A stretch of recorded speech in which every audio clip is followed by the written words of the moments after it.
So how far can someone actually go with your teachings, do you think? I mean, have you had students that have been working with your teachings, your lessons, and actually feel that they have reached a state of enlightenment? Well, it seems so. I certainly have received a lot of feedback indicating growth, and in the forums there are many accounts from people of growth that they've experienced. Mm-hmm. And we have certain milestones or signature experiences, if you will, that can let us know sort of where people are in terms of the purification process that they're undergoing in their nervous system.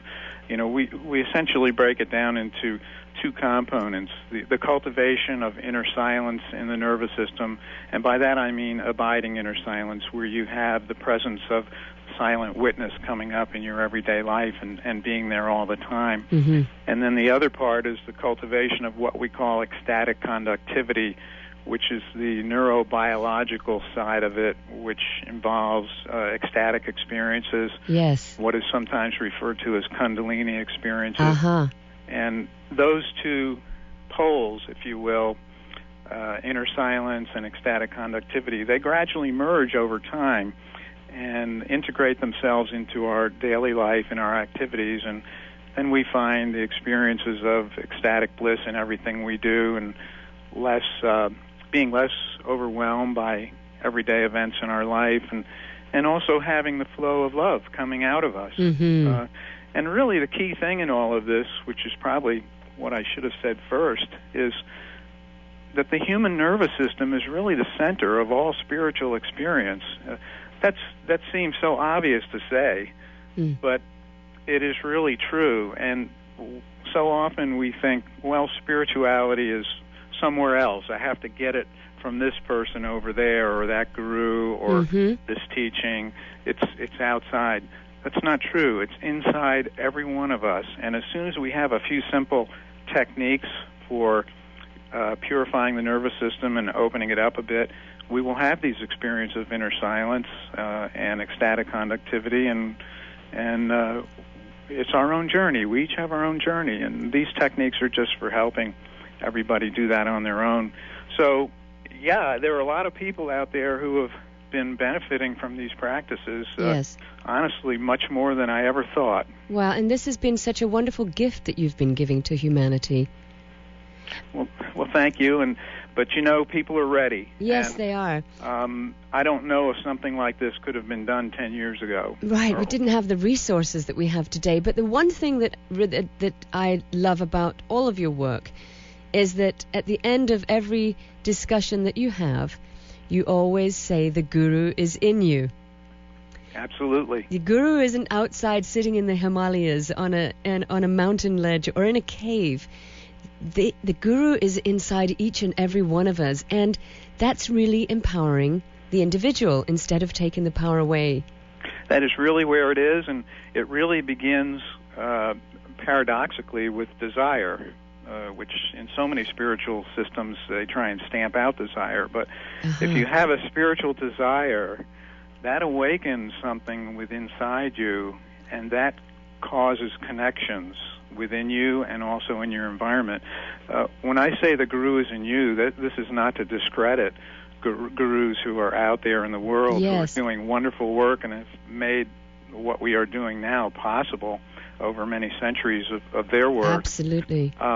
But it has to begin in the individual. If you find that connection within yourself through a spiritual desire, which we call bhakti, then you will be drawn to teachings and people and situations, and all of life will become your teacher as you move along your path.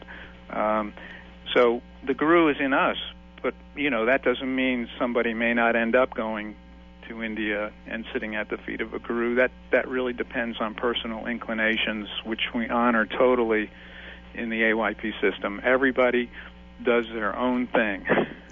Fantastic. Now, what would you say is the normal path once the meditation practice has been stirred and has been started, and you've moved into the silence, because I know that some of your students, they've been doing this for many years. They're not always brand new, just starting this new process. They've actually been doing it for quite a while too.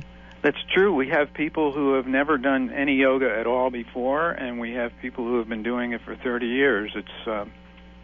It's actually a wonderful mix Yes. of people in the online community, and it's really just a question of what people need. Someone who's been doing asanas or postures for 10 or 20 years and has benefited greatly from that, they may feel, well, gee, I'm missing something. Mm-hmm. And maybe it's meditation, or maybe it's an advanced form of pranayama, a breathing technique that we have, or maybe it's something in the area of their love life and their sexual relations, or whatever. Yes. We cover all of those areas, so AYP can be used selectively like that by people who have been on a path for a long time from another source, and they need to come in and gain a better understanding or technique in a specific area that they might have felt they were lacking. This is what really drove me to develop this integrated system, because the various traditions that I was involved with, and I was involved with a bunch of them, they were all missing something, which Yes. you wouldn't think that would be the case, but I don't know. Maybe it's because of the way knowledge has been passed down over the centuries, sort of limiting new input from other sources. But in any case, it really pays to look across those traditional lines and find practical applications that can fill in what you come to know that you were missing if you've been on the path long enough. So those long-time practitioners do come around quite often. What I would like to do with you, Yogani, if you're open to this, is, first of all, I wanted to introduce you to the island of Kauai and to my audience, and to introduce the website so that our audience can, go and look at it themselves and get familiar with it, and then take a few of these deep topics. Tantra yoga is a great practice. It's something that I've been studying for about 20 years myself, and I think that it's a wonderful part of the structure of all of these teachings to bring in and to enlighten people about, as well as the pranayama. And like you're saying, it's not, you want to have a complete path, not one that's just that's off on one tangent and misses out on so much of the rest. But what I would love to do with you over the next few months is actually go into some of these teachings in depth and spend an hour going over one particular subject, and then share that with our audience. Well, sure, I'd love to do that. Yeah, that would be great. Now, what would you say are the most important